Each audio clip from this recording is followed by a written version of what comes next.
ஒரு வசனத்தை நாம் வாசிப்போம். ஆதியாகமத்தின் புஸ்தகம் 13ஆம் அதிகாரம் 15வது வசனத்தை வாசிப்போம். 13-15 வாசிங்க. நீ பார்க்கிற இந்த பூமி முழுவதையும் நான் உனக்கும் உன் சந்ததிக்கும் என்றென்றைக்கும் இருக்கும்படி கொடுத்து. கண்களை மூடுவோம். நல்ல தகப்பனே, சர்வ வல்லமை உள்ள ஆண்டவரே, இந்த அருமையான காலை வேளைக்காக உமக்கு நன்றி. மகிமையின் தேவன், எப்பொழுதெல்லாம் நாங்கள் கூடி வருகிறோமோ அப்பொழுதெல்லாம் எங்கள் மத்தியில் வர நீர் வல்லமை உள்ளவராக இருக்கிறீர். கிருபையாக இப்பொழுதும் தேவனாய் கர்த்தர் தந்திருக்கிற நல்ல சந்தர்ப்பத்திற்காக உமக்கு ஸ்தோத்திரம். கிருபையாய் ஆண்டவரே, எங்கள் மத்தியில் நீர் பேச வேண்டுமாய் நாங்கள் செபிக்கிறோம். இப்படி வார்த்தைகளை அனுப்பி தேவனாகிய கர்த்தர் எங்களை பலப்படுத்த வேண்டுமாய் நாங்கள் செபிக்கிறோம்.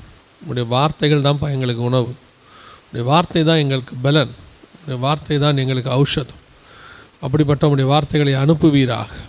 உடைய கிருபை எங்களை தாங்கட்டும். எங்கள் ஆண்டவர் இயேசுவின் நாமத்தில் பிதாவே, அல்லேலூயா. 13ஆம் அதிகாரம் ஆதியாகமத்தின் புஸ்தகம் 15வது வசனம். நீ பார்க்கிற இந்த பூமி முழுவதையும் நான் உனக்கும் உன் சந்ததிக்கும் என்றென்றைக்கும் இருக்கும்படி கொடுத்து. இது ஒரு வாக்குத்தத்தம். இந்த வாக்குத்தத்த வசனத்தில், அதாவது ஆபிரகாமுக்கு கர்த்தர் கொடுக்கிறதான ஒரு வாக்குத்தத்தம். இந்த இடம் முழுவதையும், இந்த பூமி முழுவதையும், நீ பார்க்கிற இந்த பூமி முழுவதையும் நான் உனக்கு தருவேன், உன் சந்ததிக்கு தருவேன் என்று ஆண்டவர் சொல்கிறார். ஆனால் இந்த வாக்குத்தத்தத்தை சுதந்தரிப்பதற்கு ஆபிரகாம் என்ன செய்தார் என்பது தான் ரொம்ப முக்கியம். ஒரு வாக்குத்தத்தத்தை சுதந்தரிக்க வேண்டுமானால் அதுக்கு முன்பாக ஆண்டவர் அநேக காரியங்களை நம்ம இடத்துல எதிர்பார்க்கிறார். சும்மா எந்த ஒரு ஆசீர்வாதத்தையும் யாருக்கும் ஆண்டவர் எடுத்து கொடுத்துறதில்ல. அதுக்கு நம்ம அந்த க்ரைட்டீரியா, அதை நம்ம பெற்றுக்கொள்வதற்கு நம்ம எந்த அளவுக்கு தகுதி உடையவர்களாக இருக்கிறோம் அப்படின்னு பரலோகம் பார்க்குது. எப்படி பரலோகம் பார்த்தாலும் நம்ம தகுதி இல்லாதவங்க தான், அது வேறு விஷயம்.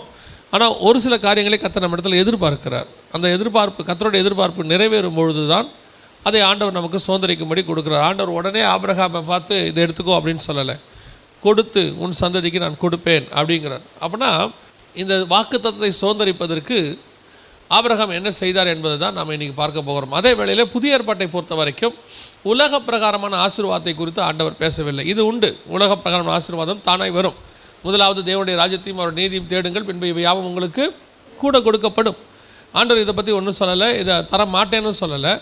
அதே வேளையில் நம்முடைய நோக்கம் புதிய ஏற்பாட்டை பொறுத்த வரைக்கும், அதாவது இந்த சுயாதீன பிரமாணத்தை பொறுத்த வரைக்கும் நம்முடைய நோக்கம் பரலோகத்துக்குரியதாக இருக்கிறது. இந்த ஆவிக்குரிய, இந்த உலக பிரகாரமான நியாயப்பிரமாண ஆசீர்வாதங்கள் எல்லாம் அப்படியே ஆவிக்குரிய ஆசீர்வாதங்களாக மாறுது. நீங்கள் எப்படி புரிஞ்சுக்கிறீங்கன்னு தெரியல.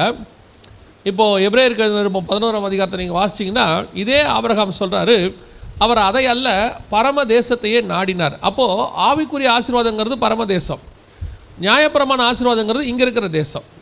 அவங்களுக்கு, இஸ்ரவேலர்களுக்கு இந்த பூமிக்குரிய ஆசீர்வாதம், நமக்கு வானத்துக்குரிய ஆசீர்வாதம். அதே மாதிரி இந்த வானத்துக்குரிய ஆசீர்வாதத்தை, பரம தேசத்தை நாம் சுதந்திரிக்க வேண்டுமானால் அதுதான் உண்மை, அதுதான் மெய்யான ஆசீர்வாதம். அந்த பூமியை சுதந்திரித்த ஆபிரகாம் தான் இதை எழுதுகிறார். ஆபிரகாமுக்கு சொல்லப்பட்டது தான் அவருடைய மனநிலையை தான் எபிரேயர் 11 சொல்லுது. அவர் அந்த வாக்குத்தத்த தேசத்துக்கு வந்துட்டார், அங்கே கூடாரம் போட்டு தங்கிட்டார். தங்கின பிறகு அவர் சொல்கிறாரு, அதை அல்ல அதிலும் மேன்மையான பரமதேசத்தையே அவன் நாடினான் அப்படின்னு சொல்லி. அதே மாதிரி தான் நமக்கும் பரமதேசம் ஒன்று நியமிக்கப்பட்டிருக்கிறது. நம்முடைய ஓட்டம் அதை நோக்கி தான் இருக்கணும். இந்த உலகத்தில் இருக்கிறோம், நம்ம பேசுகிறோம், பழகிறோம், சந்தோஷமாக இருக்கிறோம், சாப்பிட்றோம், தூங்குகிறோம், ஏந்திரிக்கிறோம், உறவுகள் இருக்குது, வேலைக்கு போகிறோம், எல்லாம் இருக்குது. ஆனால் இது எதுவுமே நிரந்தரமானது அல்ல. இது எல்லாமே ஒரு நாள் கடந்து போகும். உண்மையும் கூட. ஒருவேளை நம்ம இப்படி சொன்னோம்னா கொஞ்சம் ஓவராக பேசுகிறாங்க, அதெல்லாம் என்ன அப்படிலாமா உலகம். நீங்கள் இது வரைக்கும் பாருங்கள், இந்த உலகத்தில் நிரந்தரமான உறவுகள் எது இருந்திருக்கு? இது வரைக்கும் ஒன்றுமே கிடையாது. எல்லோரும் ஒரு நாள் கடந்து போயிடுவாங்க. நிரந்தரமான ஆசீர்வாதம் எது இருக்குது? எல்லாம் ஒரு நாள் நம்மக்கிட்ட இருக்குது, ஒரு நாள் போயிடுது, நம்ம கையை விட்டு போகுது, ஒரு நாள் வருது, எல்லாம் இருக்குது. நிரந்தரமானது இந்த பூமியில் எதுவுமே கிடையாது. அப்போ வேதம் தெளிவாக சொல்லுது, இதை அல்ல இதிலும் மேன்மையான பரமதேசத்தையே அவர்கள் நாடினார்கள். அப்போ இந்த பரமதேசத்தை நாம் சுதந்திரிக்கணும். பரமதேசத்தை சுதந்திரிப்பதற்கு நாம் என்ன செய்ய வேண்டும்? அதுதான் நாம் இன்றைக்கி காலை வேளையில் பார்த்து கொஞ்சம் நேரம் பார்த்துட்டு நம்ம ஜெபம் பண்ண போகிறோம். முதலாவதாக இந்த பரமதேசத்தை, ஆபிரகாம் கானான் தேசத்தை சுதந்திரிப்பதற்கு என்ன பண்ணாரோ அதே தான் பரமதேசத்தையும் சுதந்திரிக்கிறது. இந்த பரமதேசத்தை சுதந்திரிக்கிறதுக்கு நம்ம என்ன செய்யணும் அப்படின்னு கேட்டிங்கன்னு சொன்னால், 12ஆம் அதிகாரம் ஆதியாகமத்தின் புஸ்தகம் 1வது வசனத்தை வாசிங்க. 1வது வசனமும் 2வது வசனமும் வாசிங்க. கர்த்தர் ஆபிரகாமை நோக்கி, நீ உன் தேசத்தையும் உன் இனத்தையும் உன் தகப்பனுடைய வீட்டையும் விட்டு புறப்பட்டு நான் உனக்கு காண்பிக்கும் தேசத்துக்கு போ. முதலாவதாக அந்த தேசத்தை சுதந்திரிக்க வேண்டுமானால் முதலாவது கர்த்தர் சொல்கிறாரு, நீ இருக்கிற தேசத்தை விட்டு புறப்பட்டு நான் உனக்கு காண்பிக்கும் தேசத்துக்கு போ. அந்த தேசத்தை சுதந்திரிக்கணும்னா இந்த தேசத்தை விடணும். இந்த தேசத்தை விட்டால் தான் அந்த தேசத்தை சுதந்திரிக்க முடியும்.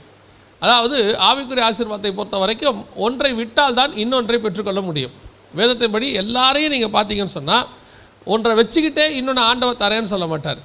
ஒன்று இது இல்லை அது. கர்த்தர் தெய்வமானால் கர்த்தர் இடத்துல வாங்கள், பாகால் தெய்வமானால் பாகால் இடத்துல போங்கள். வசனம் சொல்வது யாக்கோபில், இருமனம் உள்ளவன் தன் வழிகள் எல்லாவற்றிலும் நிலையற்றவனாக இருக்கிறான். ரெண்டு காரியங்கள் வச்சுக்கிட்டு நாம் ஒரு விஷயத்தை அட்டைன் பண்ண முடியாது, ஏதாவது ஒன்று தான். அப்போ முதலாவதாக நாம் பரமதேசத்தை சுதந்திரிக்க வேண்டுமானால் நாம் இருக்கிற இந்த தேசத்தின் மேலே இருக்கிற பற்று நமக்கு போகணும். உன் தேசத்தையும் உன் இனத்தையும் உன் தகப்பன் வீட்டையும் விட்டு நான் உனக்கு காண்பிக்கும் தேசத்துக்கு வா. அப்படின்னா என்ன அர்த்தம்? முதல்ல இதை விடணும். இது மேலே இருக்கிற பற்று நமக்கு போகணும். இந்த பூமிக்கு மேலே இருக்கிறதான ஆசை நம்ம விட்டு போகணும். இதை விட்டுட்டு போனால் மட்டும்தான் நம்ம அதை சுதந்திரிக்க முடியும். இதை விடாமல் அதை சுதந்திரிக்க முடியாது. இது முதல்ல தெரியணும். அப்போ இதை விடாமல் நம்ம அதை சுதந்திரிக்க முடியாது. இப்போ முதல்ல ஆபிரகாம் கொடுத்த ஆண்டவருடைய கட்டளை என்ன அப்படின்னு கேட்டால், நீ இது வரைக்கும் இருக்கிற இந்த தேசத்தை முதல்ல விட்டுரு, மறந்துரு. அப்போ தான் நீ அதை சுதந்திரிக்க முடியும். இன்றைக்கி நம்ம இந்த பூமியையும் சுதந்திரிக்கணும்னு நினைக்கிறோம், வானத்தையும் சுதந்திரிக்கணும்னு நினைக்கிறோம். நம்முடைய எண்ணம் அதுதான். இதை விடாமல் அதை சுதந்திரிக்கணும் அப்படிங்கிற எண்ணம் இருக்கிற வரைக்கும் உங்களால் அதை சுதந்திரிக்க முடியாது. இனி கடைசி காலத்தில் போதனைகளும் எப்படி ஆயிடுச்சு, இதையும் விடாது இருக்கணும், அதையும். அதை வந்து ஆண்டவர் சொல்கிறது நியாயப்பிரமாணத்துக்கும் கிருபையின் பிரமாணத்துக்கும். இப்போ இவங்க எல்லாம் எப்படி ஆகிட்டாங்க அப்படின்னு கேட்டால், பூமியும் நம்ம சுதந்திரிக்கணும், அதையும் சுதந்திரிக்கணும். முதல்ல நம்ம பரலோகத்தை தான் சுதந்திரிக்கணும். இந்த பூமி நிலையானது அல்ல, இந்த தாட் இருக்கணும். ரெண்டாவது அதில் இருக்க ஆண்டவர் சொல்லக்கூடிய விஷயம் என்னென்னா, இதை விட்டு புறப்பட்டு நான் உனக்கு காண்பிக்கும் தேசத்துக்கு போ. அப்படின்னா என்ன அர்த்தம்? உங்களுக்கும் இந்த பூமிக்கும் போகிற தேசத்துக்கும் ஆண்டவர் ஒரு பிரிவினை உண்டாக்குகிறார். இந்த பிரிவினை தான் இருக்கிறதுலே ரொம்ப முக்கியமானது. இந்த பிரிவினை இல்லாமல் உங்களால் தேவனுடைய அந்த ஆசீர்வாதத்தை சுதந்திரிக்க முடியாது. அந்த தேவன் உங்களுக்கு வைத்திருக்கிற திட்டத்தை சுதந்திரிக்க முடியாது. இந்த தேசத்தை பரம தேசத்தினா வெறும் பரலோகத்தை மட்டும் இல்லை, எதை ஒன்றையுமே நீங்கள் சுதந்திரிக்கணும்னா, கர்த்தர் சொன்னதை சுதந்திரிக்கணும்னா முதல்ல நீங்கள் கொஞ்சம் காரியத்தை விட வேண்டியிருக்கு. அப்போஸ்தலர் நடபடிகள் 2ஆம் அதிகாரம் 40வது வசனத்தை வாசிக்கிறோம். மாறுபாடான இந்த சந்ததியை விட்டு விலகி உங்களை ரட்சித்துக் கொள்ளுங்கள் என்று வசனம் சொல்லுது. மாறுபாடான இந்த சந்ததியை விட்டு விலகி உங்களை ரட்சித்துக் கொள்ளுங்கள். அப்படின்னா என்ன அர்த்தம்? உங்களுக்கும் உலகத்துக்கும் ஒரு வித்தியாசம் இருக்கணும், அது ஒரு வேறுபாடு இருக்கணும். அதனால தான் ஆண்டவர் சொல்கிறார், நான் பிரிவினையே உண்டாக்க வந்தேன். நிறைய பேர் கேட்குறாங்க, இயேசு கிறிஸ்து பிரிவினையை உண்டாக்க வந்தார்ன்றக்கே. அப்படின்னா என்ன அர்த்தம்? இயேசு கிறிஸ்து நீதிமான்களுக்கும் அநீதிமான்களுக்கும் பரிசுத்தவான்களுக்கும் பாவிகளுக்கும் பிரிவினை உண்டாக்க வந்தார். இப்போ ஒரே வீட்டில் 2 பேர், அந்த இடத்துல என்ன சொன்னார்? ஒரே வீட்டில் 2 பேர் பிரிந்திருப்பார்கள். அதோட அர்த்தம் என்ன? இயேசுவை ஏற்றுக்கொண்டீங்கன்னா கண்டிப்பாக உங்களால் உலகத்தோடு கூட ஒத்து வாசம் பண்ண முடியாது. அப்போ நான் அந்த உலகத்தை விட்டு போகணுமா? பவுல் சொன்னார், உலகத்தை விட்டு போக முடியாது, ஆனால் வேறுபாடு உள்ள வாழ்க்கையை வாழ முடியும். உலகத்தோடு கூட ஒத்த வேஷம் தரிக்காமல் வாழ முடியும். இந்த உலகத்துக்கு ஒத்த வேஷத்தையும் தரிச்சுக்கிட்டு, இப்போ நம்ம ஆட்கள் பார்த்தீங்கன்னா சர்ச்சுக்கு வரும்போது பரிசுத்தவானாமல் இருப்பான், வேலைக்கு போகும்போது அங்கே இருக்கிற அங்கத்துக்கு ஏற்ற மாதிரி நடந்துப்பாங்க. அப்படி இருந்தால் தாங்க நாங்கள் வந்து என்ன செய்ய முடியும், உலகத்தில் வாழ முடியும். கொஞ்சம் அட்ஜஸ்ட் பண்ணி போகணும், நெளிவு சுழிவோடு போகணும், கொஞ்சம் ஃப்ளெக்சிபிளாக இருக்கணும். அதெல்லாம் ஒத்து வராது, ஆவிக்குரிய வாழ்க்கைக்கு ஒத்து வராது. அதை அப்படி போதிக்கிறவங்க இருக்கிறாங்க. நீங்கள் எப்படி வேணால் போங்க, கர்த்தர் உங்களுடைய சூழ்நிலை கர்த்தருக்கு தெரியும். நீங்கள் எந்த இடத்திலும் வைராகியமாக இருக்கணும் தான் ஆண்டவர் விரும்புகிறார். இப்போது நெளிவு சுழிவோடு போகணுன்னா தானியேல் பாபிலோனில் கொஞ்சம் நெளிவு சுழிவோடு போயிருக்கலாம், கொஞ்சம் அட்ஜஸ்ட் பண்ணி போயிருக்கலாம். சாத்ராக் மேஷாக் ஆபேத்நேகோ கொஞ்சம் நெளிவு சுழிவோடு போயிருக்கலாம். இன்னும் சொல்லப்போனால் எஸ்தர் புஸ்தகத்தில் நீங்கள் கொஞ்சம் நெளிவு சுழிவோடு மொர்தெகாய் போயிருந்தாருன்னா அவருக்கு அவ்வளோ பிரச்சனையே கிடையாது. இந்த ஆகாபுக்கு முன்னாடியோ அல்லது ஏசபேலுக்கு முன்னாடியோ எலியா கொஞ்சம் விட்டு கொடுத்து போயிருந்தாருன்னா பிரச்சனை இல்லை. நமக்குன்னு ஒரு ஆண்டவர் ஒரு காரியம் வச்சுருக்கிறார். அதை நாம் எந்த இடத்திலும் விட்டு கொடுக்கக்கூடாது. எந்த இடத்திலும், அதை நான் எப்போவும் சொல்லுவேன், ஆவிக்குரியவர்கள் தாழ்மையோடு இருக்கணும், அதே நேரத்தில் வைராக்கியமாக இருக்கணும். தாழ்மைங்கிற பேரில் நம்ம எங்கே போயிடுறோம் அப்படின்னு கேட்டிங்கன்னு சொன்னால், நம்முடைய ஸ்தானத்தை விட்டு கீழே இறங்கிடுறோம். எந்த சூழ்நிலையிலும் ஸ்தானத்தை விட்டு கீழே இறங்கவே கூடாது. அதாவது நம்ம மேலே இருக்கிற ஒரு அபிஷேகம் இருக்குது, அதை பற்றி வசனம் சொல்லுது, அவன் தலையின் மேலே அபிஷேகம் என்னும் கிரீடம் இருக்கிறதுன்னு இருக்குது. லேவியராகமத்தில் அபிஷேகம் என்னும் கிரீடம் இருக்கிறது. அப்படின்னா அபிஷேகங்கிறது ஒரு ஆளுமை, கிரீடம்ன்றது ஆளுகை. கர்த்தர் நமக்கு ஒரு அதிகாரம், அத்தாரிட்டி கொடுத்துருக்கிறார். அபிஷேகம் என்பது ஒரு அத்தாரிட்டி. அந்த அத்தாரிட்டியை வச்சுக்கிட்டு நாம் என்ன செய்யக்கூடாது, தாழ்மையோடு நம்ம. இயேசு கிறிஸ்து ராஜாதி ராஜா, சர்வ வல்லமை உள்ள தேவன், ஆனால் தாழ்மையோடு கூட இருந்தார். அதனால் விட்டு கொடுத்து போல. இப்போ ஏரோது கூப்பிட்ட உடனே ராஜா கூப்பிட்றாரு, போய் ஒரு வார்த்தை பார்த்துட்டு வந்துடுவோம், நமக்குள்ள மேலான அதிகாரங்களுக்கு நாம் கீழ்ப்படிய வேண்டும் அப்படின்னா ஏரோதுக்கு இயேசு என்ன பண்ணியிருக்கணும்? கீழ்ப்படிஞ்சிருக்கணும். நிறைய பேர் இப்போ என்ன சொல்கிறாங்க, மேலான அதிகாரங்களுக்கு கீழ்ப்படிக்கணும். இயேசு கிறிஸ்துவ ஏரோதுக்கு கீழ்ப்படிய மாட்டேன்ட்டாரு. முடியாதுன்ட்டாரு. அப்போ எதுக்கு கீழ்ப்படியணும், எதுக்கு தாழ்ந்து போகணும், எதுக்கு தாழ்ந்து போகக்கூடாதுன்னு உங்களுக்கு ஆண்டவர் சொல்லி வச்சிருக்கிறார். நமக்கு அது தெரியணும். இன்றைக்கி நாம் என்ன பண்ணுறோம், ஆசீர்வாதத்தை சுதந்திரிக்கணும், அதே நேரத்தில் கொஞ்சம் நெளிவு சுழிவோடு போனால் தான் சுதந்திரிக்க முடியாதுங்கிற. நீங்கள் மட்டும் வைராக்கியமாக இருந்து பாருங்கள், நீங்கள் நெளிவு சுழிவோடு சுதந்திரிக்கிறதான ஃப்ளெக்சிபிளாக விட்டு கொடுத்துன்றது வேறு, ஃப்ளெக்சிபிளாக போய் கொஞ்சம் பிரமாணத்தை விட்டு போய் ஆண்டவரை விட்டு போய் கொஞ்சம் பரிசுத்தத்தை விட்டு போய் நீங்கள் சுதந்திரிக்கிற விஷயத்தை நீங்கள் வைராக்கியமாக இருந்தால் கர்த்தர் கௌரவமாய் அதை திருப்பி உங்களுக்கு தருவதற்கு வல்லமையுள்ளவராக இருக்கிறார். அதான் உண்மை. இப்போது தானியேலுக்கு பாபிலோனில் ஆசீர்வாதமாக இருக்கணுமா இருக்கா வேண்டாமா, அது ரெண்டாவது. தானியேலுக்கு பாபிலோனில் பத்திரமா இருக்கணும், சேஃப்டியாக இருக்கணும். இந்த சூழ்நிலையில் அவருக்கு ஒரு சுச்சுவேஷன். இப்போ ராஜாவுக்கு என்ன செய்ய வேண்டியிருக்குது, ராஜாவுடைய உணவை சாப்பிட வேண்டியிருக்குது, ஒரு சுச்சுவேஷன். இப்போ அவர் என்ன செய்கிறாரு, ஒரு முடிவு எடுக்கிறார், சாப்பிட மாட்டேன்னு. அதனுடைய முடிவு என்னவாக இருந்தது, கடைசியில் ராஜாவை தூக்கி கொலு மண்டபத்தில் உட்கார வச்சுட்டார். முடிவு சம்பூர்ணமாக தான் இருக்கும். நீங்கள் வைராக்கியமாக போகும்போது, ஆண்டவருக்கென்று இருக்கும்போது முடிவு கண்டிப்பாக சம்பூர்ணமாக தான் இருக்கும். தேவனுக்கென்று வைராக்கியம் பாராட்டினவர்கள் விழுந்து போனதாக சரித்திரமே கிடையாது. என்ன பாதை கொஞ்சம் கடினமாக இருக்கும், ஆனால் முடிவு சம்பூர்ணமாக இருக்கும்.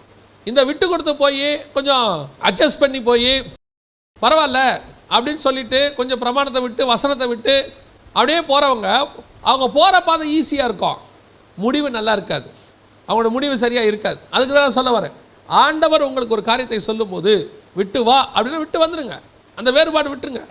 அப்போ நீங்கள் அதை செஞ்சு பாருங்கள். இப்போ என்ன அர்த்தம், ஆபிரகாம் விட்டு வந்துட்டார், தேராக விட்டு வரல, அங்கேயே தான் இருந்தார்.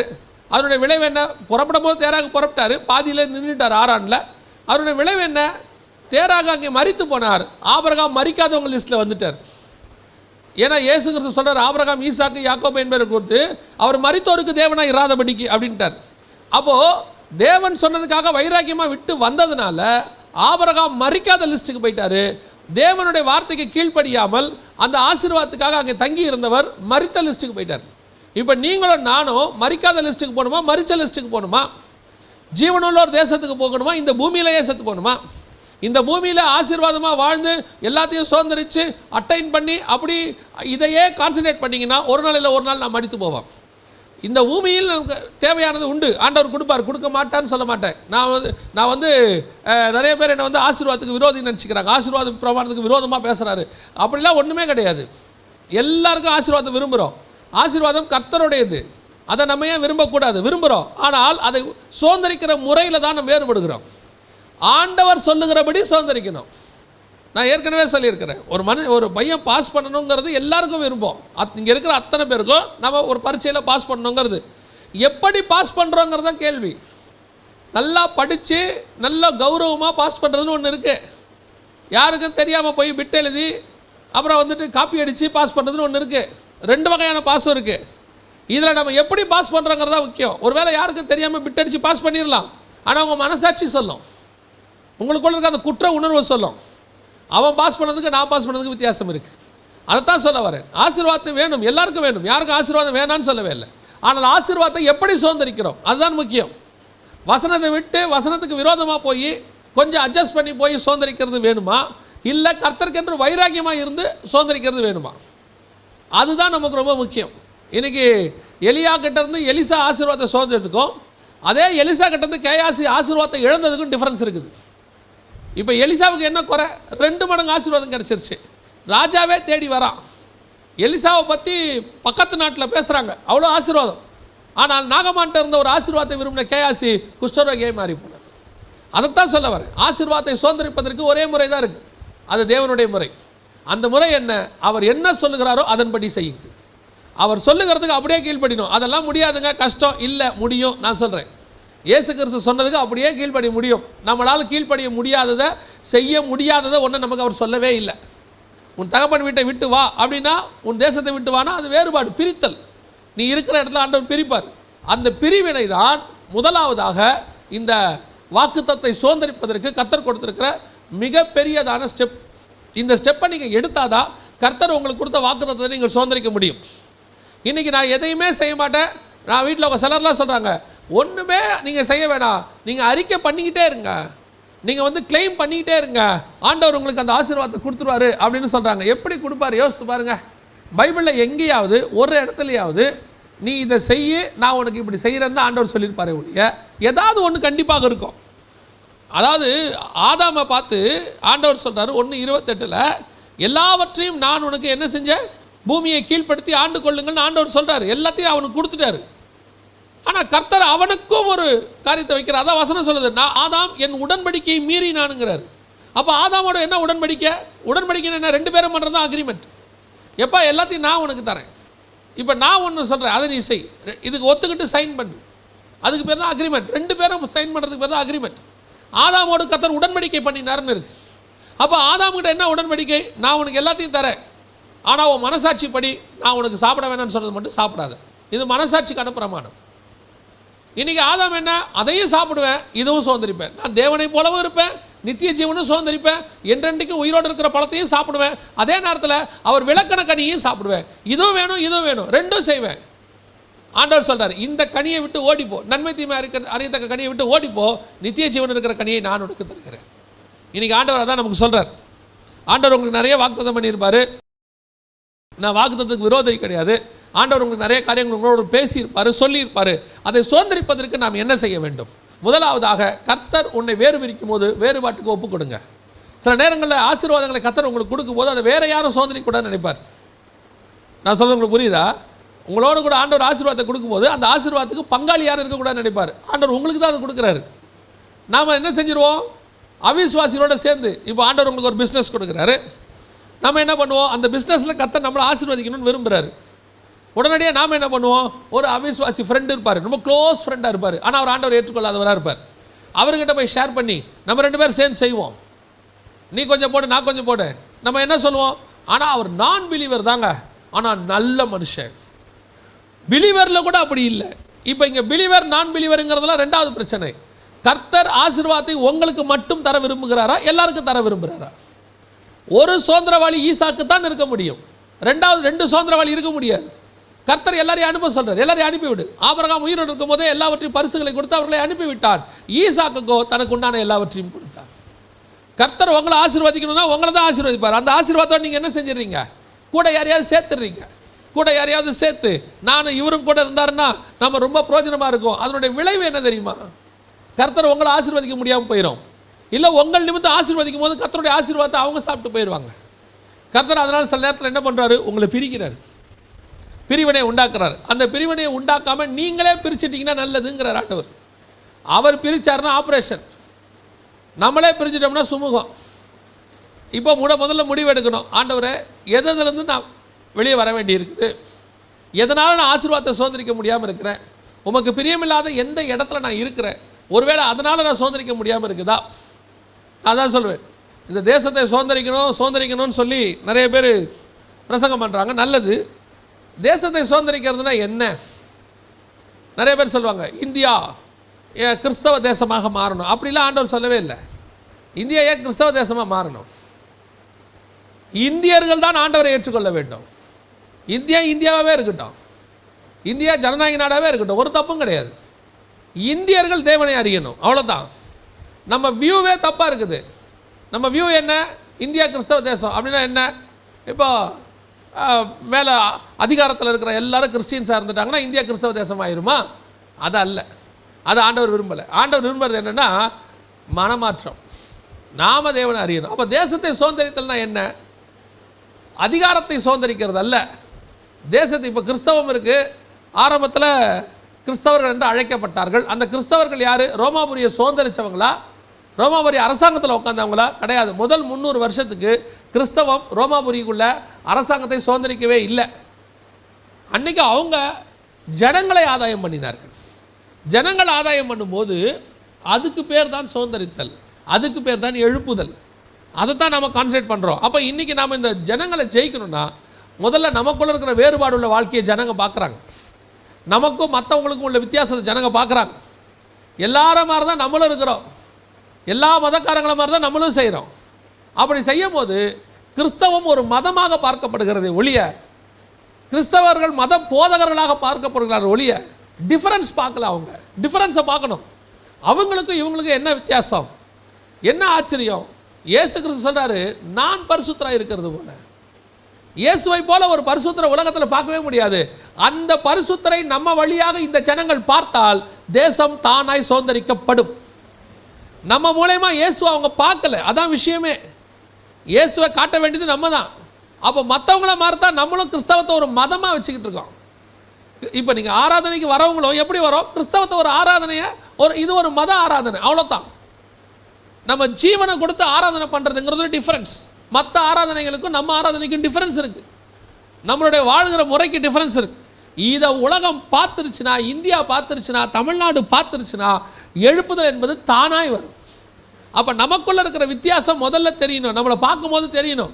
10 அதான் எப்பவும் சொல்லுவேன், 10 11 இருக்கவே கூடாது. எல்லாரும் மாதிரி இவரும் ஒருத்தர், எல்லா விசுவாசி மாதிரி இது ஒரு விசுவாசி, எல்லா ஊழியக்கார மாதிரி இவர் ஒரு ஊழியக்காரர், எல்லா மதத்தை மாதிரி கிறிஸ்தவ ஒரு மதம் அப்படின்னா Christianity failure, Christians failure. Christianity மதம் அல்ல, இது ஒரு வாழ்க்கை முறை. இந்த வாழ்க்கை முறையை, நான் வாழுகிற முறையை மற்றவர்கள் பார்க்கும்போது ஆட்டோமேட்டிக்காக என்ன சொல்லுவாங்க? இந்த வாழ்க்கை முறை நல்லா இருக்குதுங்க, இந்த வாழ்க்கை முறையில் பிரச்சனை இல்லை, இந்த வாழ்க்கை முறையை சொல்லி கொடுத்த இயேசு ரொம்ப நல்லவராக இருக்கிறாரு, எங்களுக்கும் இந்த இயேசு வேணுமென்னு தானாக அவங்களே வருவாங்க. ஒரு ஏரியாவில் நல்லா தண்ணி இருக்குது, எல்லா ஃபெசிலிட்டிஸ் இருக்குதுன்னா ஜனங்க தானாக அந்த இடத்துக்கு என்ன செய்கிறாங்க? தேடி வராங்க. இங்கே ஒரு வீடு கிடைக்குமா அப்படின்னு அவங்க வந்து கேட்குறாங்க. ஒரு ஸ்கூல் நல்லா சொல்லி கொடுக்குதுன்னா ஜனங்க தானாக வராங்க, இந்த ஸ்கூலில் ஒரு சீட் கிடைக்குமா? அதே மாதிரி நம்முடைய ஆண்டவருடைய உபதேசத்தை நம் மூலமாக இந்த ஜனங்கள் பார்த்தால் தேடி வந்து தானாய் கேட்பார்கள், உங்கள் இயேசு எங்களுக்கு வேண்டும் என்று சொல்லி. அப்போ இந்த வேறுபாடு உள்ள வாழ்க்கை தான் நம்மளை இயேசுவை காட்டும். உலகத்தோடு கூட ஒத்த வேஷம் தெரிச்சா இயேசுவை காட்டாது. இப்போ என்ன செய்கிறாங்க? நம்மளை பார்க்கும்போது இவங்க எல்லாரும் மாதிரி தான், இவங்களும் ஆடுறாங்க, ஓடுறாங்க, ஓடியாடுறாங்க, குதிக்கிறாங்க, எல்லா வேலையும் பண்ணுறாங்க, இவங்களுக்கு அவங்களுக்கு எந்த டிஃபரன்ஸும் இல்லையே அப்படிங்கிற ஒரு மனநிலை கிறிஸ்தவத்தை குறித்து வந்துக்கிட்டு இருக்கு. அது வரக்கூடாது. முதல்ல இந்த வேறுபாடு வரணும். அதான் ஆண்டவர் சொல்கிறாரு, இந்த தேசத்தை சுதந்திரிக்கணும்னா முதலாவது நீ வேறுபாடுக்குள்ளவா. முதலாவது உனக்கு உலகத்துக்கு என்ன இருக்கணும்? வித்தியாசம் இருக்கணும். இந்த டிஃபரன்சியேஷன் எல்லாத்துலேயும் இருக்கணும், அத்தனையிலும் இருக்கணும். சிந்தனை, பேச்சு, பார்வை எல்லாத்துலேயும் இருக்கணும், நடை, உடை, பாவனை எல்லாத்துலேயும் இருக்கணும். இவங்க கிறிஸ்தவர்கள், இவங்க தேவனுக்குரியவர்கள் அப்படின்னு தெரியணும். That is first. முதலாவதாக ஆண்டவர் சொன்னார், முதல்ல தேசத்தை சுதந்திரிக்கணும்னா இனி இருக்கிற தேசத்தை விட்டு போ, அப்போ தான் நீ தேசத்தை என்ன செய்ய முடியும்? சுதந்திரிக்க முடியும். ரெண்டாவது ஆண்டவர் சொல்கிறாரு, இந்த தேசத்தை சுதந்திரிக்கிறதுக்கு என்ன பண்ணணும்? வாசிங்க 13ஆம் அதிகாரம் 14வது வசனத்தை வாசிங்க. 13, 14 வாசிங்க. லோத்து ஆபிராமை விட்டு பிரிந்த பின்பு கர்த்தர் ஆபிராமை நோக்கி, உன் கண்களை ஏறெடுத்து நீ இருக்கிற இடத்திலிருந்து வடக்கையும் தெற்கையும் கிழக்கையும் மேற்கையும் நோக்கிப்பார். ரெண்டாவது நீங்கள் செய்ய வேண்டியது என்ன? இந்த தேசத்தை சுதந்திரிக்கணும்னா நீங்கள் செய்ய வேண்டிய மிக முக்கியமான விஷயம், கர்த்தர் உங்களுக்கு கொடுத்துருக்கிற அந்த காரியத்தை நீங்கள் சுதந்திரிக்கணும்னா முதல்ல நீங்கள் அதை நோக்கி பார்க்கணும். அப்படின்னா என்னங்க? இப்போ ஆபிரகாமை கூட்டிகிட்டு வந்துட்டார், தேசத்துக்கு வந்துட்டார். இப்போ ஆபிரகாமும் இருக்கார், லோத்தும் இருக்கிறாரு, 2 பேர் இருக்கிறாரு. 2 பேருடைய விஷனை கவனிங்க. 2 பேருடைய விஷன். லோத்துடைய விஷன் சோதோமை நோக்கி இருக்கிறது, ஆபிரகாமுடைய விஷன் கானானை நோக்கி இருக்கிறது. கர்த்தர் சொல்கிறாரு, இந்த தேசத்தை நோக்கி பார், நீ சுதந்திரிக்க போகிற தேசத்தை என்ன செய்யணும்? நோக்கி பார்க்கணும். அப்படின்னா என்ன அர்த்தம்? உன்னுடைய விஷன், பார்வை, முதல்ல உனக்கு ஒரு விஷன் இருக்கணும். எனக்கு இந்த தேசத்தை சுதந்திரிப்பேங்கிற நம்பிக்கை இருக்கணும். அப்படி ஒரு விஷன் உங்களுக்கு இருக்கணும். முதல்ல இந்த இடத்துக்கு உங்களை கொண்டாந்துருக்கிறாரு, இந்த ஏரியாவுக்கு உங்களை கொண்டாந்துருக்கிறாருன்னா இந்த ஏரியாவுக்கு வந்து உட்காந்துட்டு நம்மளுடைய வாயின் அறிக்கை என்னவாக இருக்கும்? ஐயோ, இந்த ஏரியா ஜனங்க கடினமான ஜனங்கங்க, இதுங்கக்கிட்டலாம் ஊழியம் பண்ணுறது ரொம்ப கஷ்டம். ஐயோ, இந்தியா மோசங்க, இங்கெல்லாம் ஒரு பயங்கரமான பாவ தேசம், இங்கெல்லாம் ஊழியம் பண்ணுறது கஷ்டம். அமெரிக்காவில் ஜனங்க கல்ச்சரே இல்லாமல் இருக்கிறாங்க, அங்கே ஊழியம் எங்கே போய் இருக்கிற அங்கே இருக்கிற லோக்கலில் இருக்கிற ஊழியக்காரங்களையோ விசுவாசியை கேட்டு பாருங்க, இது ரொம்ப மோசம், இந்த ஏரியா ரொம்ப ஒஸ்ட்டு, இந்த ஏரியா ரொம்ப விக்கிரக வழிபாடு நிறைஞ்சிருக்குது, இங்கே இருக்கிற ஜனங்க முரட்டாட்டம் உள்ளவங்க, இங்கே இருக்கிறவங்க அவங்க இருக்கிறாங்க, இவங்க இருக்கிறாங்கன்னு சொல்லி நெகட்டிவ் கன்ஃபெஷன். எங்கே போனாலும் நெகட்டிவ் கன்ஃபெஷன். நம்ம பேசும் போதே எப்படி பேசுகிறோம்? ஜெபம் பண்ணும் போதே நெகட்டிவ் கன்ஃபெஷனோட தான் ஜெபமே. இந்த ஏரியாவில் இத்தனை விபச்சாரக்காரர்கள் இருக்கிறார்கள். நான் யாரையுமே குறை சொல்ல, தயவு செஞ்சு சொல்கிறேன். இவங்களை இல்லாமல் விரட்டணும், இவங்களை ஜெயிக்கணும், அதெல்லாம் கொஞ்சம் ஓரமாக வச்சுட்டு முதல்ல உங்கள் விஷனை பாருங்கள். என்னுடைய விஷன் என்ன தெரியுமா? நான் பார்க்க போகிற இந்த தேசம் முழுவதையும் நான் சுதந்திரிக்க போகிறேன், இது முழுசையும் நான் சுதந்திரிப்பேன். இந்த விஷன் எனக்கு வரணும். அங்கே யார் வேணா இருக்கட்டும். ஆண்டவர் சொல்கிறாரு, கானானியரும் சீதோனியரும், அந்த இடத்துல ஒரு வசனம் அழகாக சொல்கிறார், 15ஆம் அதிகாரம் ஆதியாகமத்தின் புஸ்தகத்தில் ஆண்டவர் சொல்கிறார் பாருங்கள், 19, 20, 21 கேனியரும் கெனீசியரும் கத்மோனியரும் ஏத்தியரும் பெர்ஷியரும் ரெப்பாயிமரும் எமோரியரும் கானானியரும் கிர்காசியரும் எபூசியரும் என்பவர்கள் இருக்கிறதுமான இந்த தேசத்தை உன் சந்ததிக்கு கொடுத்தேன். அப்படின்னா என்ன அர்த்தம்? வெறும் பேரா இதெல்லாம்? இது ஒவ்வொன்றும் ஒவ்வொரு இனம், ஒவ்வொரு குணாதிசயம், ஒவ்வொரு கேரக்டர், ஒவ்வொரு மோசமான குரூப் உள்ள இருக்கு. கானானியர்களுக்குள்ள அன்னைக்கே ஹோமோசெக்சுவாலிட்டி இருந்துச்சா? ஆண்டவர் சொல்றாரு கானானுக்குள்ள இருக்கிற இந்த இதை கத்துக்காதன்னு சொல்றாரு லேவியராகமம் 18. அப்படின்னா என்ன அர்த்தம்? அன்னைக்கு ஒவ்வொரு விதமான பாவம் அந்த தேசத்துக்குள்ள இருக்கு. அந்த தேசத்தை கர்த்தர் சொல்றாரு நோக்கிப்பார், இதை நோக்கிப்பார். ஆண்டவரே, இஸ்ரவேல் ஜனங்கள் நோக்கி பார்த்ததுக்கும் ஆபிரகாம் நோக்கி பார்த்ததுக்கு என்ன வித்தியாசம்? இஸ்ரவேல் ஜனங்கள் நோக்கி பார்த்து சொன்னாங்க, இந்த இடத்துல யார் இருக்கிறா? ராட்சதர் இருக்கிறாங்க, இதை சுதந்திரிக்க முடியாதுன்னா. ஆனால் ஆபிரகாம் பார்த்து கர்த்தர் சொன்னார், இங்கே ராட்சதர் மட்டும் இல்லை, அந்த மாதிரி 10 இனத்தார் உள்ளுக்குள்ளே இருக்கிறான், கவலைப்படாத, இந்த தேசத்தை நீ சுதந்திரிப்பாய். முதல்ல எனக்கு விஷன் வேணும். இங்கே இருக்கிற நெகட்டிவான விஷயங்களை பார்க்காதீங்க. நெகட்டிவான விஷயங்கள் இருக்குது, நெகட்டிவான விஷயங்கள் இருக்குது. நெகட்டிவான விஷயங்களை நீங்கள் பார்க்கிற வரைக்கும் உங்களால் அந்த தேசத்தை சுதந்திரிக்க முடியாது. அதான் இஸ்ரவேல் ஜனங்களுக்கும் மற்றவர்களுக்கும் உள்ள டிஃப்ரென்ஸ். நீங்கள் போய் ஒவ்வொரு இடத்தையும் பார்க்கும்போது நான் எப்பவும் சொல்வேன், அந்த இடத்துல உங்களுக்கு ஏதாவது ஒன்று பெருசாக தெரியும். இங்கே ஒரு பெரிய விக்கிரக கோயில் இருக்குதுங்க சொல்லுவாங்க. இங்கே இந்த இடத்துல பார்த்தீங்கன்னு சொன்னால் ஒரு முரட்டாட்டம் உள்ள கூட்டம் ஒன்று இருக்குதுங்க. இவங்க இங்கே சுவிசேஷமே சொல்ல விட மாட்டாங்க. அவங்க அப்படி இருக்காங்க, இப்படி இருக்காங்க. ஆனால் பைபிள் சொல்லுது, உலகத்தில் இருப்பவனிலும் உன்னில் இருப்பவர் தான் பெரியவர். நீ எந்த தேசத்துக்கு போனாலும், இந்த பூமியில் எந்த தேசத்துக்கு போனாலும் ஒரு கோலியாத் இருப்பான், எந்த தேசத்துக்கு போனாலும் ஒரு அமலேக்கியன் இருப்பான், எந்த தேசத்துக்கு போனாலும் ஒரு கானானியன் இருப்பான். அதாவது அந்த காலத்துக்கு சொல்கிறேன், ஒருத்தர் இருப்பாங்க. நமக்குன்னு எதிராளிகள், நான் சொல்கிறது எதிராளிகள்னு சொல்கிறேன். நமக்கு எதிரான கூட்டம் ஒன்று இருக்கத்தான் செய்யும். எதிர்ப்பு இல்லாத தேசமே கிடையாது. எதிர்ப்பு இல்லாமல் சுவிசேஷம் சொல்லவும் முடியாது. எந்த தேசத்துக்கு போனாலும் ஒரு பாவம் அங்கே உச்சத்தில் இருக்கும். இப்போ மத்திய கிழக்கு நாடுகளுக்கு போனீங்கன்னா விக்கிரகாராதனை இருக்காது, வேறு பாவம் இருக்கும், முரட்டாட்டம் இருக்கும். இங்கே வந்தீங்கன்னா விக்கிரகாராதனை இருக்கும். ஒவ்வொரு ஊர்லேயும் ஒவ்வொன்று இருக்கும். அப்போ இதையெல்லாம் எதிர்த்து நீங்கள் ஒவ்வொன்றா யோசித்து, எனக்கு இன்னும் ரொம்ப ஆச்சரியமாக இருக்கும். இதில் இப்படி சொல்கிறதுனால நீங்கள் எப்படி எடுத்துக்கிறாங்கன்னு தெரியாது. உட்காந்து ஒவ்வொரு பிசாசாக கட்டுவாங்க, பேர் சொல்லி கட்டுவாங்க. எவ்வளோ பிசாசை கட்டுவீங்க உட்காந்து? முதல்ல பிசாசை கட்ட முடியுமா? பைபிள் படி. எனக்கு இன்னும் ஒரு படி மேலே போய் ஒவ்வொருத்தரும் ஒரு கிராமத்துக்குள்ளே போகும்போது அந்த கிராமத்தில் என்னென்ன பிசாசு இருக்குதுன்னு சர்வே எடுத்து இந்த ஏரியாவில் இருக்கிற இந்தந்த பிசாசுகளை கட்டுகிறேன். எங்கேயாவது அப்போஸ்தலர்களும் இயேசு கிறிஸ்துவும் அதை செஞ்சுருக்கிறாங்களா? கிராமத்துக்குள்ளே போகும்போது இவங்க பிசாசை கட்டினாங்களா, இல்லை இவங்கள பார்த்து பிசாசு ஓடிச்சா? என்டர் ஆனவுடனே அது எக்ஸிட்டு. இயேசு என்ட்ரி, பிசாசு எக்ஸிட்டு. அப்போஸ்தலர்கள் என்ட்ரி, பிசாசு எக்ஸிட்டு. இப்போ நம்மால் என்ட்ரியே கொடுக்கறதில்ல, வாசல்லே நின்றுக்கிறான்.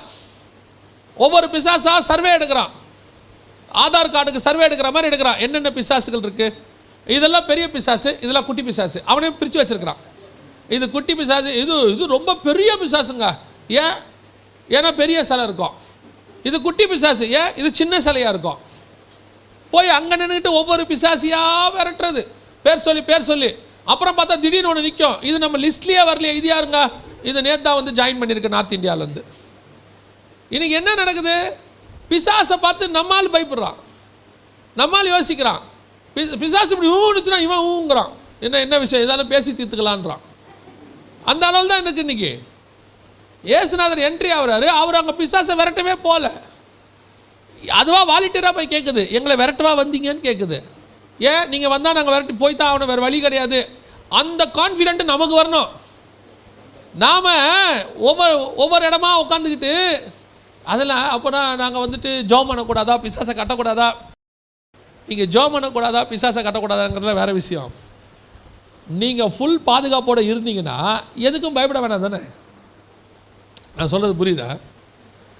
நீங்கள் ஸ்பிரிச்சுவலி எப்பவும் ஜபத்தோடையும் உபவாசத்தோடையும் உங்கள் ஆவிக்குரிய வாழ்க்கை கர்த்தருக்குள்ளே ஸ்ட்ராங்காக இருக்கும்னா எந்த பிசாசுக்கும் என்ன வராது, பயம் வராது. அவ்வளோதான், முடிஞ்சு போச்சு. முந்தி நம்ம ஆண்டவரை ஏற்றுக்கொள்ளாத போது நைட்டில் போகக்கூடாது, சுடுகாடு வழியாக போகக்கூடாது, கையில் சிக்கன் மட்டன் எடுத்துக்கிட்டு போகக்கூடாது.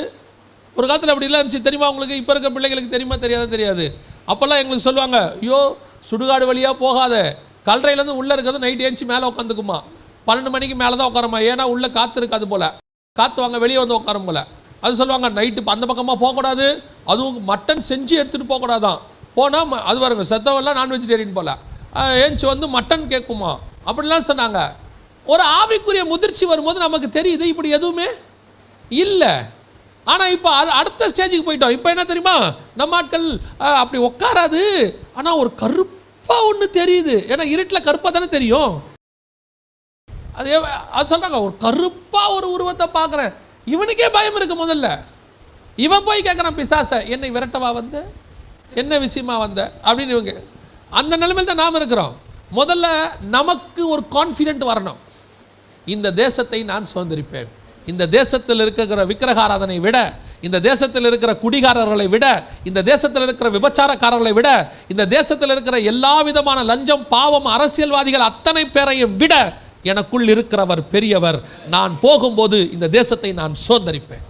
இந்த தேசத்துக்குள்ள கானானியர் இருக்கட்டும், கிர்காசியர் இருக்கட்டும், ஏத்தியர் இருக்கட்டும், யார் வேணாலும் இருக்கட்டும், நான் ஏன் ஒருத்தரையா உட்காந்து யோசிக்கணும், நான் ஏன் ஒருத்தரையா உட்காந்து பார்க்கணும்?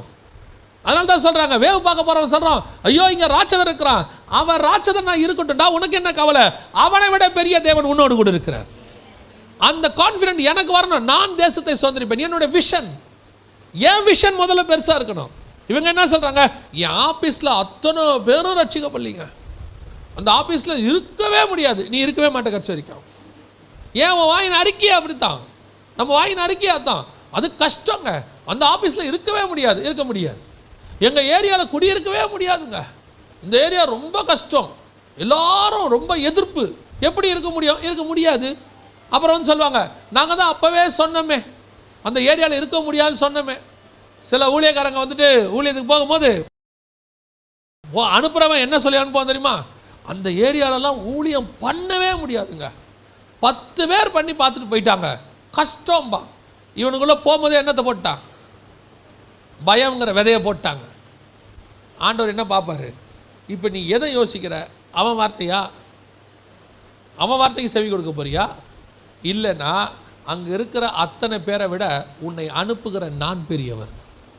அந்த ஏரியாவுக்கு உன்னை அனுப்புகிறேனே நான் பெரியவர். உனக்கு ஒரு விஷன் கொடுத்தனே, அந்த ஏரியாவுக்கு போன்னு, ஏன் விஷன் கொடுத்தேன், நீ உன்னை அனுப்பும் போது அங்கே இருக்கிறவனை பற்றி எனக்கு தெரியாதா, அந்த ஏரியாவில் இருக்கிற எம்எல்ஏ பற்றி, கவுன்சிலரை பற்றி, வார்டு மெம்பரை பற்றி, அங்கே இருக்கிறவங்களுடைய ஜனங்களை பற்றி, குணாதிசயங்களை பற்றி, ஆக்டிவிட்டீஸ் பற்றி எனக்கு தெரியாதா, எல்லாம் தெரிந்து தான் நான் அனுப்புகிறேன். காரணம், அவர்கள் அத்தனை பேரையும் விட உனக்குள் இருக்கிற நான் பெரியவர்.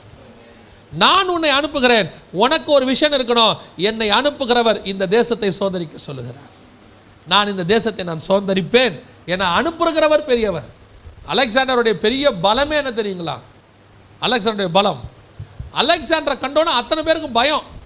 என்ன பயம், அலெக்சாண்டருக்கு வயசு 23 தான், வெறும் 23 வயசில் தான் ஆரம்பிக்கிறாரு, 33 வயசில் முடிச்சிட்டார். 22 ஆரம்பித்து 33 முடிச்சிட்டார். 22 வயசில் அவர் கத்தி எடுத்துகிட்டு புறப்படும் போது அலெக்சாண்டரை பற்றின அந்த வெற்றிக்கு என்ன காரணம்னா, அத்தனை பேருக்கும் அலெக்சாண்டர் மேலே ஒரு பயம் இருந்தது. ஐயோ அவன் எல்லா இடத்துலையும் ஜெயிக்கிறாங்க, ஒருத்தனை விட்ட மாட்டான், ஈவிரக்கம் இல்லாதவன், அவன் வந்தாங்கன்னா அப்படி பண்ணுவாங்க, அவங்ககிட்ட நிற்க முடியாது. இந்த பயம்தான் அவனுடைய வெற்றிக்கே மிக மிக காரணம். ஏன்னா அவன் வரும்போதே அந்த ராஜா என்ன ஆயிடுறான், பயந்துடுறான். ஐயோ அலெக்சாண்டர்கிட்ட நிற்க முடியாது, அலெக்சாண்டர் படைக்கிட்ட நிற்க முடியாது, அது ரொம்ப மோசமான படை. அந்த பயமே அவனை வீழ்த்தி விட்டது. அதான் அலெக்சாண்டர் சக்ஸஸ். அப்போது உங்கள் மேலேயும் எங்கள் மேலேயும் நான் சொல்கிறேன், ஒரு ஆவிக்குரிய பயம் வரணும் அந்த ஏரியாவில். நான் எப்பவும் சொல்லுவேன், அந்த ஆவிக்குரிய பயம் தான் வெற்றிக்கு காரணம்.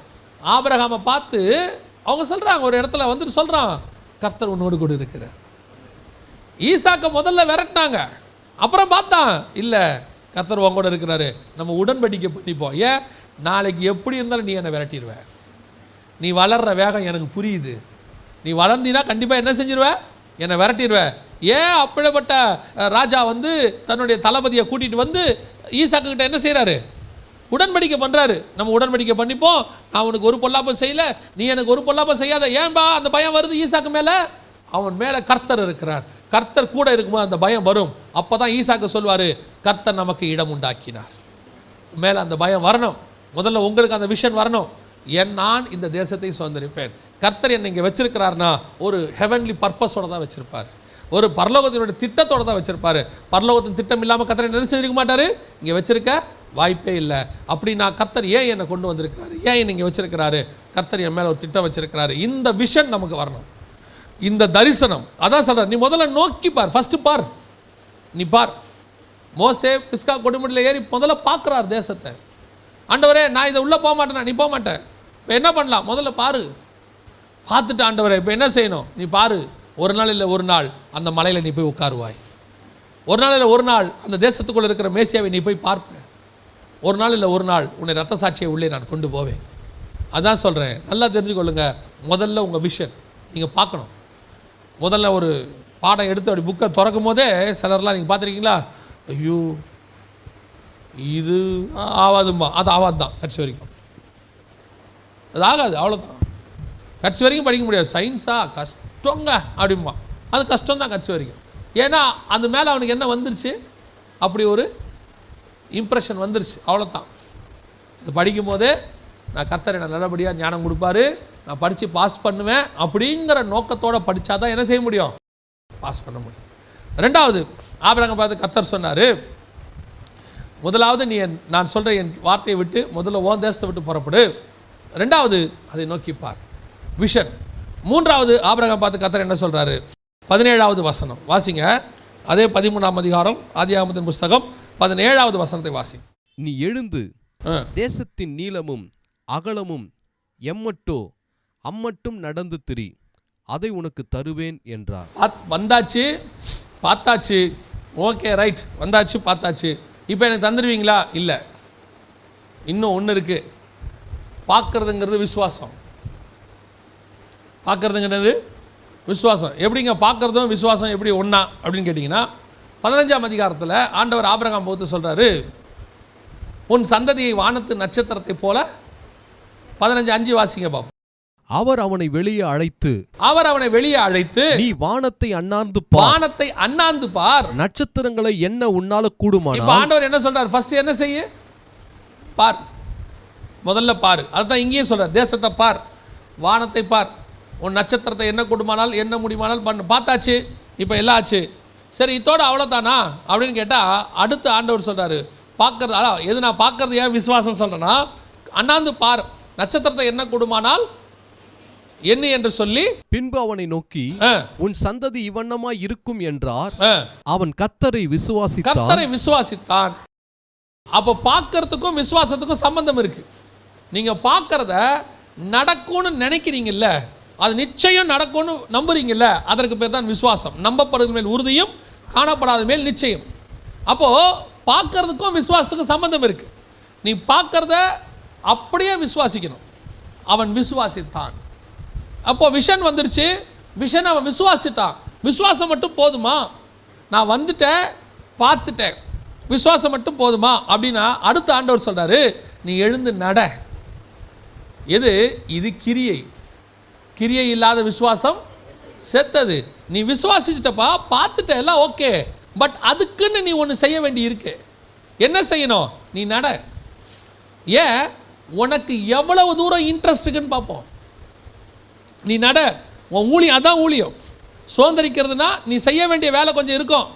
வெறும் பார்க்கறதுனால மட்டும், விசுவாசிக்கிறதுனால மட்டும், கேட்கறதுனால மட்டும், கேள்வினால விசுவாசம் வரும்னு சொல்லி வெறும் கேட்கறதுனால மட்டும், செய்தி கேட்கறதுனால மட்டும், சர்ச்சுக்கு வரதுனால மட்டும் ஆசீர்வாதம் வந்துடாது.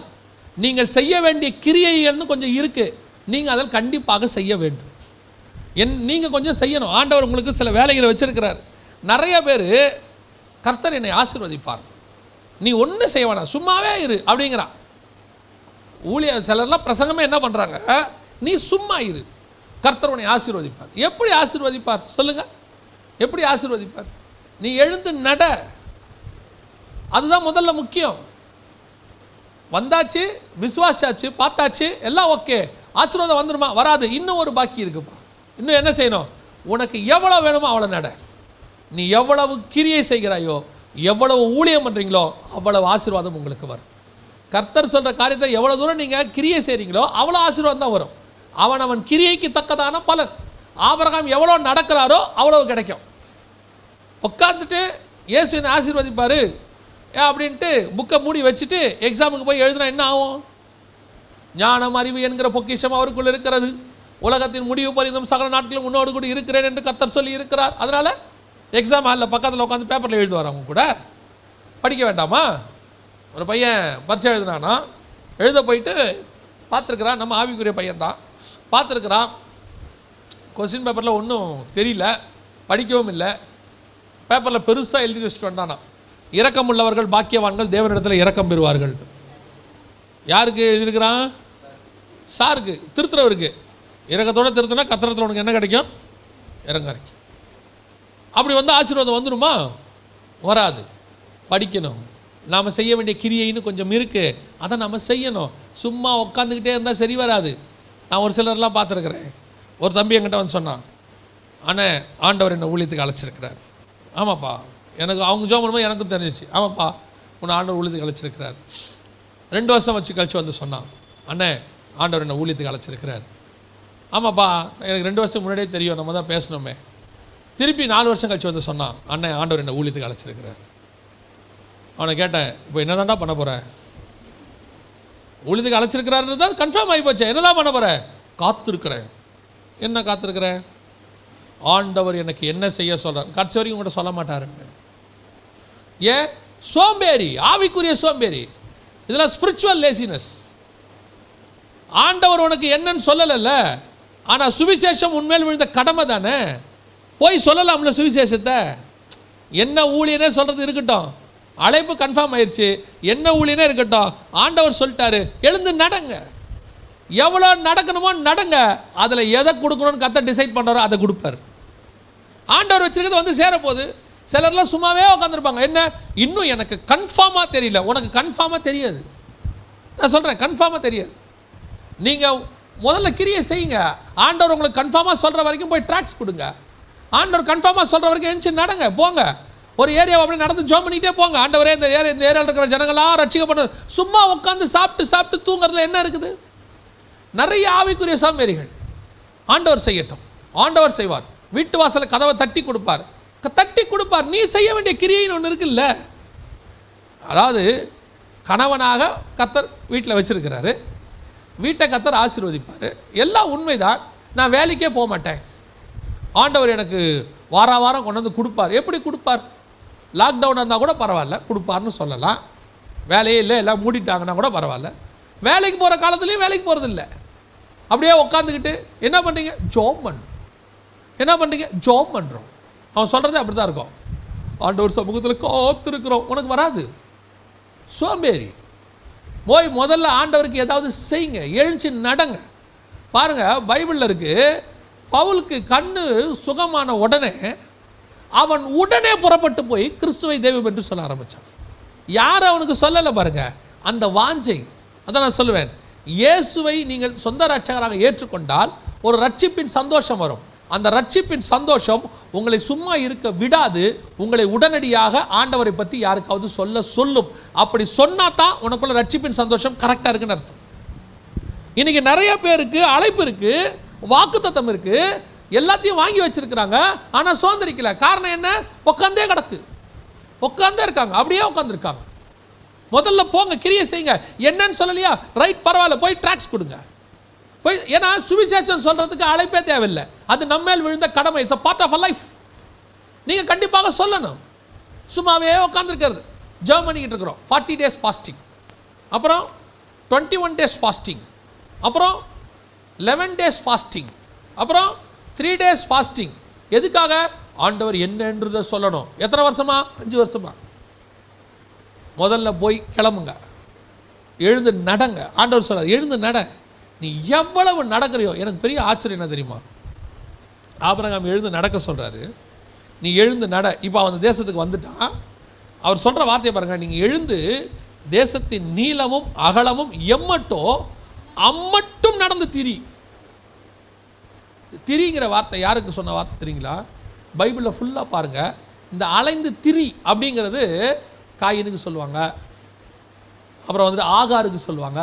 இதெல்லாம் நெகட்டிவான ஆட்களுக்கு தான் சொல்லுவாங்க. பைபிளில் நாம் எதெல்லாம் நெகட்டிவ்ங்கிறோமோ. அப்போ என்ன சொல்கிறாரு?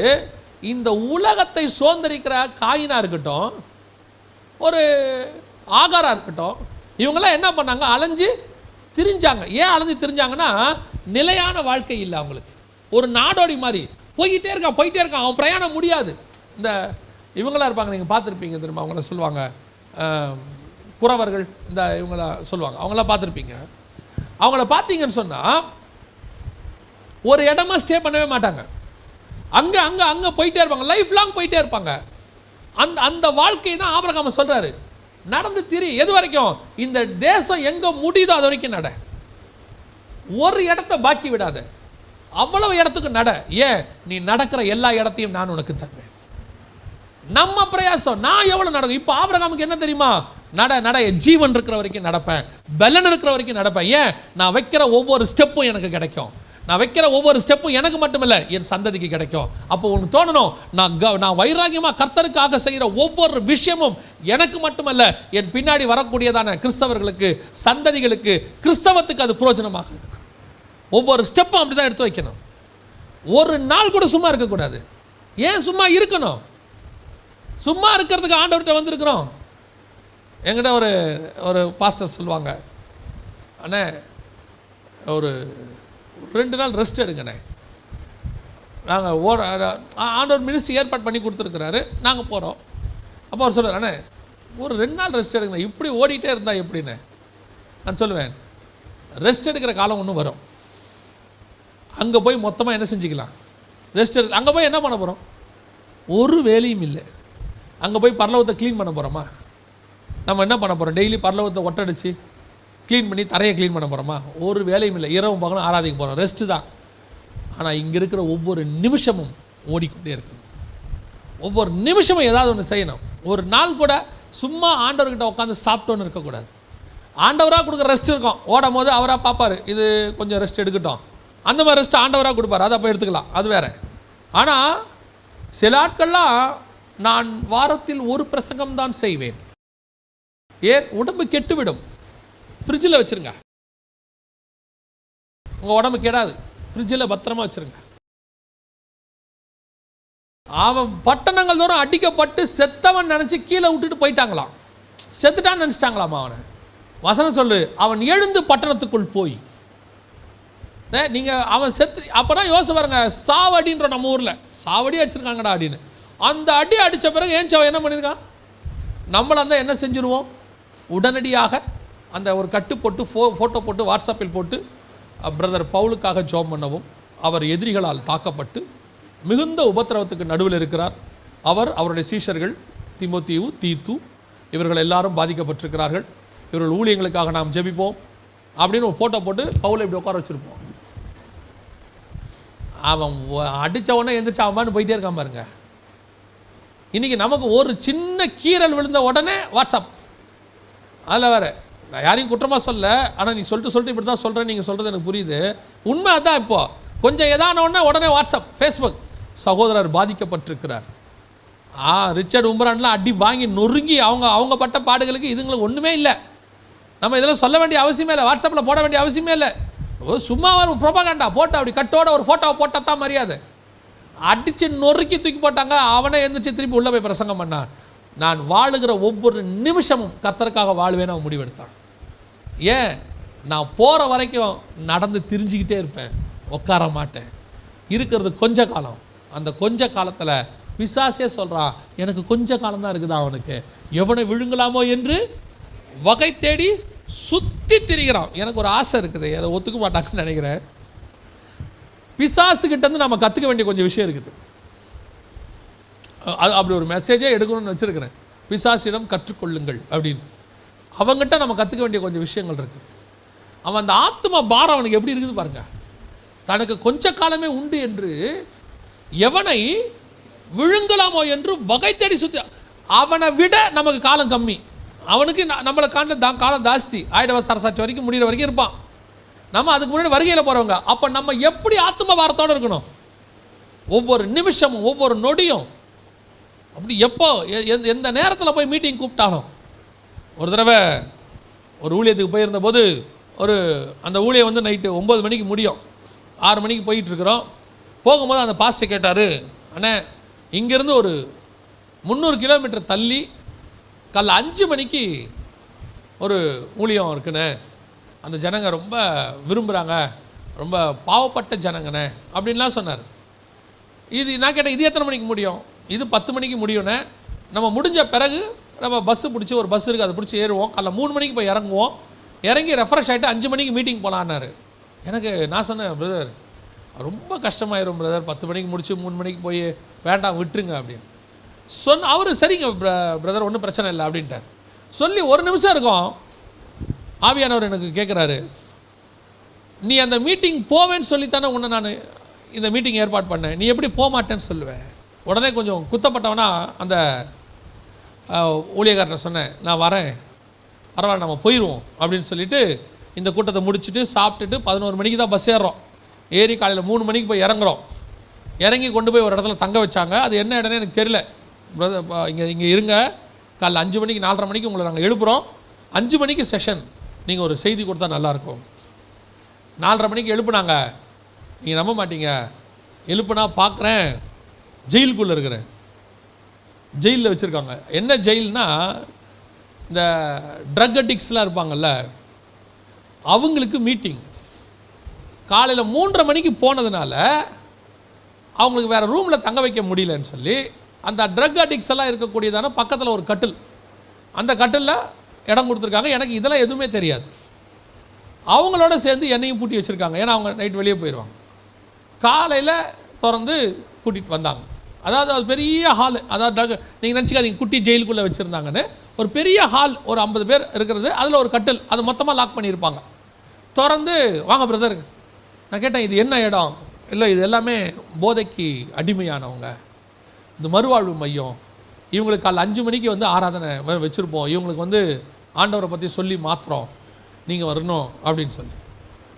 அப்போ தான் ஆண்டவர் சொன்னார், இந்த இடத்துக்கு பிரசங்கம் பண்ண வரத்துக்கு நிறைய பேர் விரும்ப மாட்டாங்க, அதனால தான் உன்னை நான் இங்கே அனுப்பி வச்சேன்னு. எதுக்கு சொல்கிறேன் அப்படின்னா, காலையில் 3 மணியோ 4 மணியோ 5 மணியோ சமயம் கிடைத்தாலும் கிடைக்காவிட்டாலும் சுவிசேஷத்தை என்ன செய்யணும்? பிரசங்கிக்கணும். கிடைக்கிற நேரத்தில் ஓடணும், ஓடி சொல்லணும். கொஞ்ச நாள் செஞ்சு முடிச்சுட்டு பரலோகத்தில் போய் உட்காந்துக்கணும். இது ரெஸ்ட் எடுக்கிற காலம் அல்ல. அப்போ தான் நீங்கள் தேசத்தை என்ன செய்ய முடியும்? சுதந்திரிக்க முடியும். அலைஞ்சு திரிங்கிறார் ஆண்டவர். நடந்து திரி. எப்படி திரியணும்? காயின் திரிஞ்சாம்பாரு, ஆகார் வனாந்தரத்தில் திரிஞ்சா பாருங்க, அந்த மாதிரி நடந்து திரிப்பா. நீ பா நடந்துக்கிட்டே இரு. ஆண்டவரே, ஒரு நாடோடி மாதிரி, ஒரு அகதி மாதிரி, ஒரு அடிமை மாதிரி. ஆமாம், அப்படி தான் திரி. ஏன்? நீ நடக்க திரிய நீ வைக்கிற ஒவ்வொரு ஸ்டெப்பும் உனக்கு ஆதாயம். நீ வைக்கிற ஒவ்வொரு ஸ்டெப்பும் ஒரு ஆத்துமா கிடைக்கும். முடிவில் நீ நடந்து திரிகிற இந்த தேசம் முழுவதும் உனக்கு மட்டுமல்ல, உன் சந்ததிக்கும் தருவேன். அல்லேலூயா. 3 காரியங்களை ஆபிரகாமை செய்ய சொன்னார். முதலாவது, நீ இருக்கிற இடத்த விட்டு வா, வேறுபாடு உள்ள வாழ்க்கை. முதல்ல பிரிவினை உண்டாக்கினார், அதுக்கு ஆபிரகாம் கீழ்ப்படிந்தார். 2வது, விஷன் பார், எல்லாத்தையும் பார், எதெல்லாம் பார்க்குறியோ அதையும் பார். நீ பார்க்குற தேசத்தை நான் உனக்கு தருவேன். 2வது, எழுந்து நட. ஆண்டவர் கிரியை செய்ய சொல்கிறார். நீ விசுவாசா மட்டும் போதாது, என்ன செய்யணும்? கிரியை நடப்பிக்கணும். நாம் நடப்பிக்கிற கிரியைக்கு தக்கதாய் கர்த்தர் நம்மை ஆசீர்வதிக்க வல்லமை உள்ளவராக இருக்கிறார். நான் சொல்கிறது வெறும் சுவிசேஷத்துக்கு ஆத்மாதாயத்துக்கு மட்டும் இல்லை. நீங்கள் ஒரு பிஸ்னஸில் இருக்கிறீங்களா, அதுக்கும் இது பொருந்தும். ஒரு வேலையில் இருக்கிறீங்களா, அதுக்கும் இது பொருந்தும். எல்லாத்துக்கும் இந்த 3 ஃபார்முலா கண்டிப்பாக பொருந்தும். நாம் ஜெபம் பண்ண போகிறோம். எல்லா கண்களை மூடுவோம் தேவ சமூகத்தில். சர்வ வல்லமை உள்ள எங்கள் தகப்பனே, இந்த அருமையான காலை வேளைக்காக உமக்கு நன்றி. உடைய மகிமையுள்ள கரத்தில் தாழ்த்துகிறோம். அப்பா, நீர் எங்களுக்கு வைத்தவைகள் நாங்கள் சுதந்திரித்துக் கொள்ள நீர் எங்களுக்கு சொல்லிக் கொடுத்துருக்கிறதா நம்முடைய வேத வசனங்களுக்காக உமக்கு நன்றி.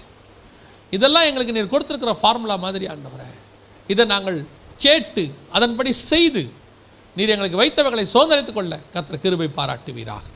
உடைய மகிமையுள்ள கரத்தில் தாழ்த்துகிறோம். இதை கேட்கிற ஒவ்வொருத்தருக்கும் இப்படிப்பட்ட வைராக்கியம் வர கர்த்தர் கிருபை தருவீராக. எங்கள் ஆண்டவர் இயேசுவின் நாமத்தில் பிதாவே.